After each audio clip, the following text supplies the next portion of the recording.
Chance கிடைச்சும் சொதப்பிட்டு வந்துட்டேடா. ச்சே, சுமித்ராக்காக்கு தெரிஞ்சா? என்னடா பெரிய சுமித்ராக்கா? நான் சொல்றது கேளுடா. இந்த மாதிரி விஷயங்கள்ல பெண்கள் வெளியில காட்டிக்காம புடிவாதமா தாண்டா இருப்பாங்க. எனக்கு பயமா இருக்கு வின்சென்ட். அப்போ நீ ஒரு வேலை செய், வா வா உட்கார். நான் உன்னை கேக்குறேன், தப்பா நினைக்காத. இந்த சுமித்ரா அக்கா உனக்கு என்ன சொந்தமாடா? சொந்தம்லாம் இல்ல, ஒரே ஒரு காரங்க.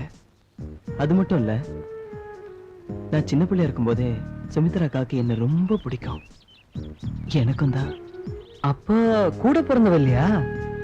இல்ல. அவ புருஷன் வீட்டுக்கு வரது இல்லையா? வருவாரு எப்பவாவது.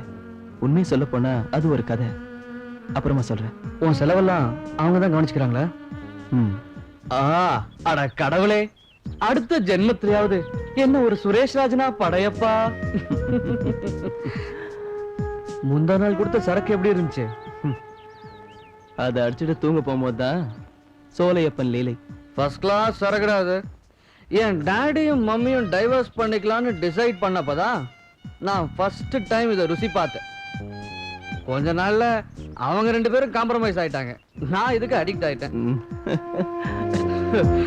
அப்புறம் ஒரு நாள் கல்யாணம் ஆகாத என் அக்கா கர்ப்பமா இருக்கான்னு தெரிஞ்சப்போ ஒரு 4 டோஸ் ஒன்னு எடுத்தேன்.